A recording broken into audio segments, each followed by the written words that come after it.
In your headlines, police provide information on a series of aggravated burglaries around Providenciales this week. The TCI hospital has boosted skills of their staff to develop an awareness of possible risks. And part 2 of best-selling authors interview speaking of mental health.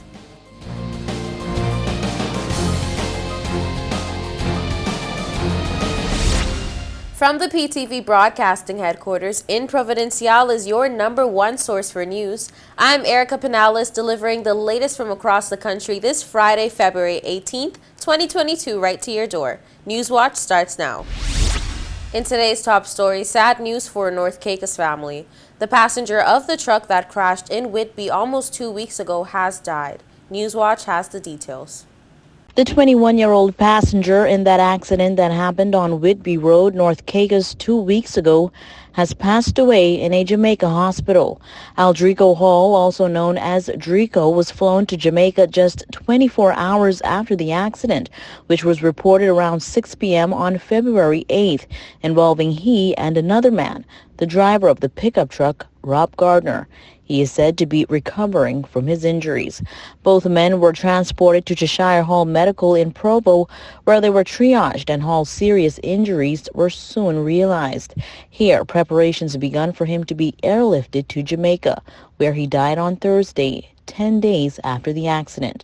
Persons on the scene relayed that the men were reportedly attempting to swerve out of the way of traffic that was going the wrong way on that stretch near Big Josh's bar, when the driver lost control of the vehicle, sending it flipping before an abrupt stop. Condolences are extended to the Hall family. The Premier touched on a number of important projects and plans during his State of State address, with keen focus on a few areas. We take a look at one of those notable mentions in this next story. And it pains me to see how the cost of living is increasing and affecting the quality of life of many Turks and Caicos Islanders. And we are determined to find ways to cushion the shocks. And one of those ways is the introduction of the Stimulus Inflation Adjustment Benefit, which has recorded over 13,000 approvals, with payouts to begin as soon as next Friday, February 25th. But that's not all. Some business governance will also come into play, which will protect consumers. The Consumer Protection and Fair Competition Department is building out infrastructure to begin monitoring business and trade practices for unfair behavior. We are in the process of setting up a consumer protection tribunal where persons can report unfair practices and get them redressed. Speaking to the welfare and improving the quality of life for most, if not all, families here in the TCI in one way or the other, as TCIG remains the country's largest employer to date, Premier Honorable Washington Mizik also spoke on his government's plans to increase the salaries of civil servants. This PNP government promised to improve the pay and working conditions of our public servants, and we will deliver.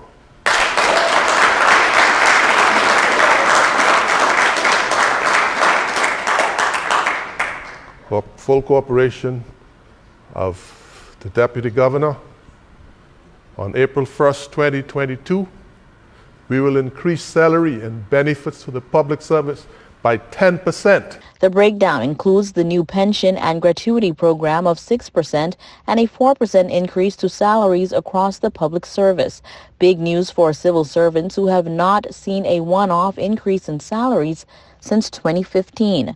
We also learned that an NIB unemployment benefits program is also in the works.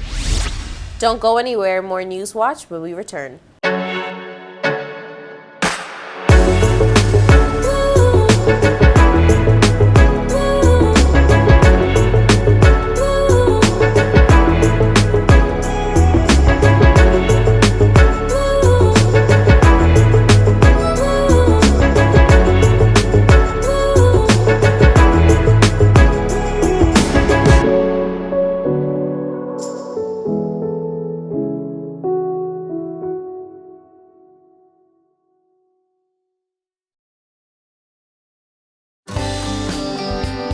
This is a reminder that all PTV service accounts are due on the first day of each month.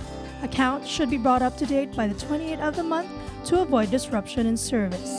Payments may be made on our office at Stubbs Diamond Plaza, Providenciales, Mides Plaza, North Caicos, and Airport Road in South Caicos. Payments may also be made online using Scotiabank, CIBC First Caribbean Bank, and Royal Bank of Canada. Please allow 3 business days for online payments to be processed. We thank you for your cooperation.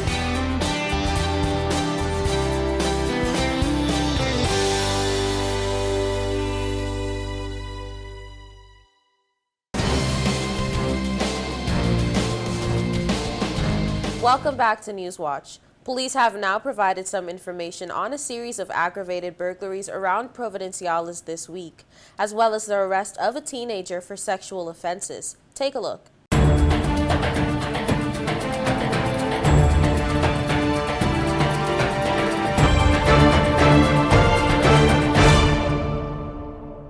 At about 11 p.m. this past Tuesday, police responded to a call from residents of a garden loop home in Providenciales. The occupants reported to police that the bandit entered their home and at knife point demanded they hand over money, which he swiftly made off with without injury. A second incident occurred shortly thereafter, at about 1:48 a.m. in the Long Bay Hills area of Providenciales with the same modus operandi. The victim reported that a man armed with a knife entered their home and demanded money from the occupants. The culprit then made off with electronic devices and cash. Again, in this case, no one was injured. Meanwhile, police report that on Wednesday at about 12:16 a.m., police officers from the Response and Operations Unit were dispatched to the Lower Bight Road after reports of a stabbing. Upon arriving at the scene, they discovered that a man in his 20s had been stabbed and was rushed to the hospital for treatment. Police say the victim is expected to receive full medical treatment abroad. In a fourth incident, police reported of a shocking crime, the arrest of a 17-year-old arrested on charge for drugging and raping someone. The report against the teenager was made on July 9th last year. No further details have so far been provided. Investigations into all of these crimes are ongoing, and anyone with information about these or other crimes can call 911 or Crime Stoppers privately at 1-800-8477. Information provided will be treated in the strictest of confidence. All Crime Stoppers calls are answered by the Miami-Dade Police, and no one from the Royal Turks and Caicos Islands Police Force will know who called. For PTV News Watch, I'm Delana Alves. Next up, we have part 2 of an interview we previously conducted with best-selling author Drexwell Seymour. In this newscast, we speak about mental health and the importance of its awareness. Asked what advice he'd give to someone battling a mental health disorder, Drexwell responded, I suffer from inferiority complex for many, many years. And I know many people are struggling, whether it's inferiority complex, whether it's depression, whether it's lack of confidence. We are suffering. People are suffering. I think we have to reach a point in our lives where we have to find someone to talk to. And I think one of the main reasons why we struggle in life is because we're under a lot of pressure from society. Society has set certain standards that we must follow. And when you realize that you're not living up to those standards, you end up becoming depressed because you cannot please people. And so we have to reach a point where we're not comparing ourselves to anybody, where you have to be you. Everybody is unique. I'm not like you, you're not like me.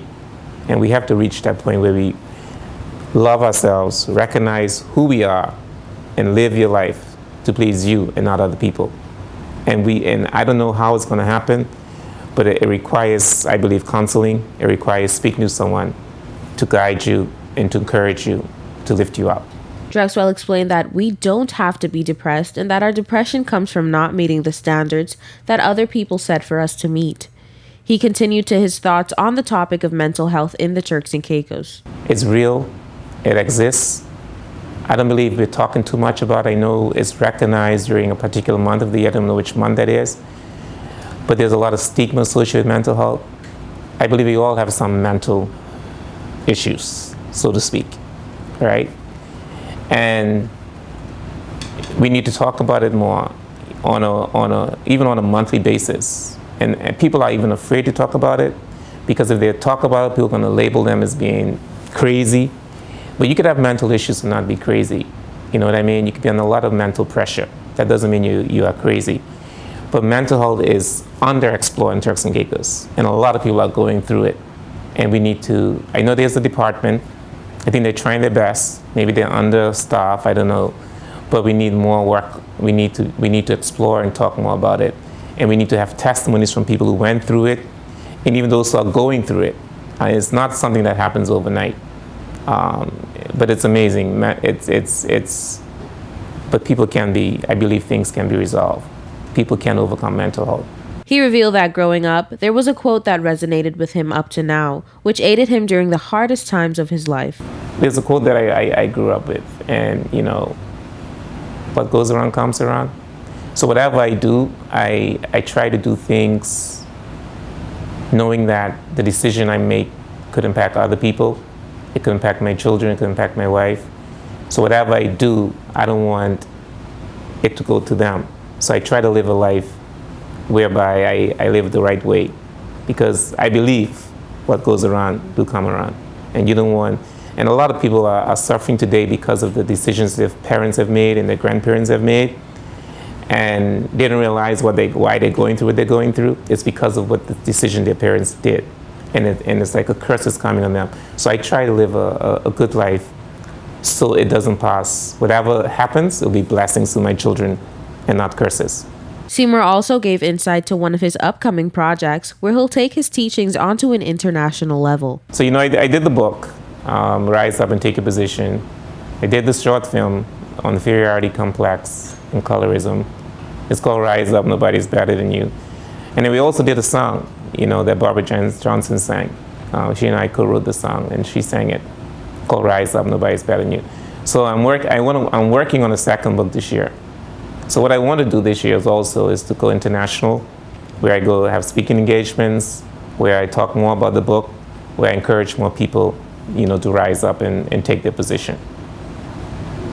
It's beyond Turks and Caicos. I believe my purpose is beyond Turks and Caicos. Confidently, Drexwell admitted that now that he's finally overcome the inferiority complex that plagued his life, he finally considers himself a success, which he never expected. No, 30 years ago I would have been 22.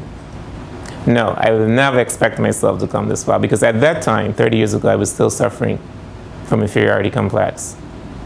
So I didn't even know I was going to be alive, because there are times I say, man, is it worth being alive? And so, no, I'm very thankful that I am where I am today. But definitely 30 years ago, I never imagined I'd be where I am today. Drexwell said that although he still gets reminders and painful flashbacks of the inferiority complex, he's still grateful for them, as they serve as tests to see if he's truly over it, and the constant prayer and support from his family is what gives him strength to overcome the inferiority complex each day. It can mess your mind up. It can make you lose your mind, because it can even make you consider committing suicide. It's very bad. I mean, there are probably different levels of inferiority complex, but it could make you just stay indoors and not even go out to what you're supposed to be doing. Like, you're going to be hiding from people, you don't know nobody to see you, you're not being yourself. It just makes you it makes you feel abnormal. And it's very, very tragic. And I don't think anybody should have to go through that. All because of stupidity and ignorance, really, you know. But it happens, and it's very sad. Seymour then shared his advice to persons who may be seeking self-love, embarking on their success journey, or simply struggling with mental health issues of their own. I would tell people that you may not find it immediately. It might be a long time, or maybe a short time. But what I would say to you is not to give up. And as I mentioned in my book, the very moment that you give up may be the same time your breakthrough may come through. So no matter how long it takes, know that there is a purpose for you. Know that you are on a journey, and you will achieve a destination. But to get to that destination, you will meet obstacles in the way. But don't ever let those obstacles deter you from reaching your destination. Just keep trying over and over again, no matter how many times, just keep trying. touch that remote. We'll be right back. Coming up next is your 3-day weather forecast. This is a reminder that all PTV service accounts are due on the first day of each month. Accounts should be brought up to date by the 28th of the month to avoid disruption in service. Payments may be made on our office at Stubbs Diamond Plaza, Providenciales, Mides Plaza, North Caicos, and Airport Road in South Caicos. Payments may also be made online using Scotiabank, CIBC First Caribbean Bank, and Royal Bank of Canada. Please allow 3 business days for online payments to be processed. We thank you for your cooperation.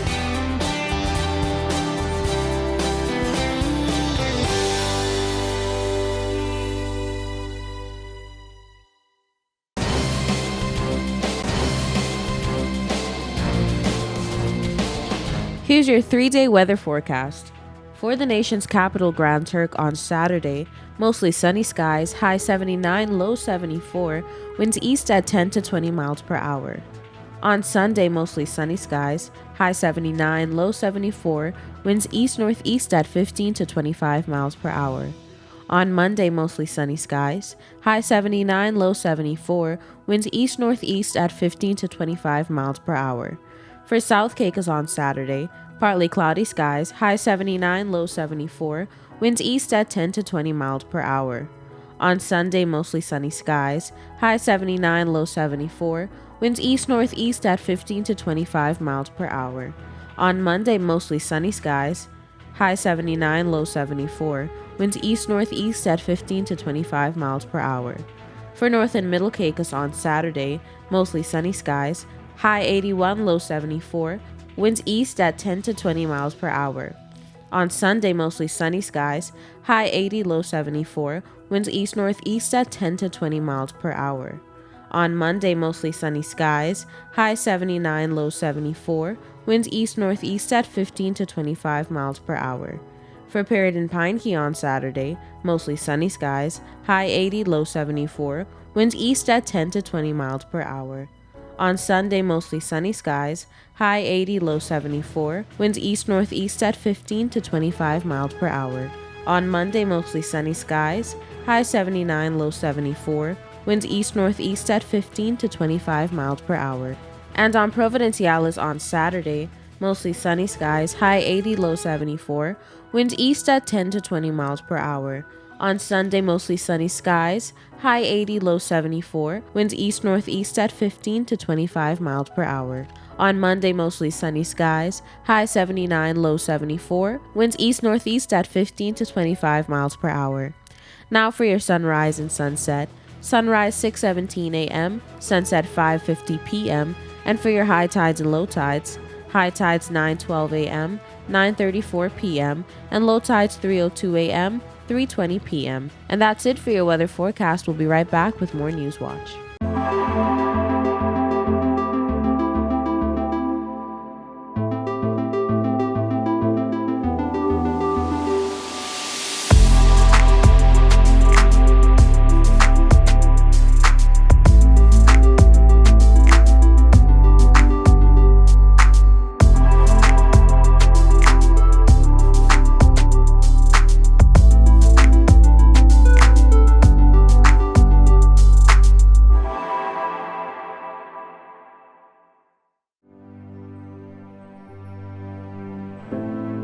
Here at People's Television, we're more than just your leading news and entertainment services. We are spreading the gospel.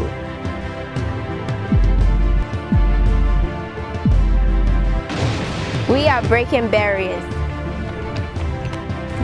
We are preserving the culture. Each one, teach one. We are committed to excellence. We're creating change. We are creating memories. We are the future. I am PTV. I am PTV. I am PTV. I am PTV. We are PTV. We are continuing the legacy. We are PTV.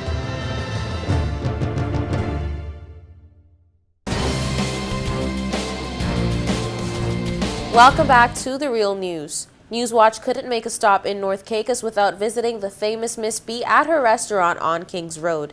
She shared with us a brief history of the restaurant and let us in on a little secret she held in her hand. Take a look. Miss B shared with Newswatch that her establishment has been open for the past 14 years. She explained that she's been able to keep it open for so long because she's fueled with a passion for food and catering to people with a smile. It's the best thing. I love to cook, I love to serve. It's my favorite hobby. I'm very passionate about food, especially the authentic local foods of the island, the ones that I grew up eating. My mother taught me, and that's what I serve to my guests. Although she has faced a few setbacks due to the COVID-19 pandemic, Ms. B revealed that despite the challenges, she has still found a way to adjust and keep her business moving forward. It was quite a challenge, I must say. From being shut down for many months, not able to do any business at all. And when we were able to do business, we were closed internationally, so we had to come up with ways to channel in the local community more.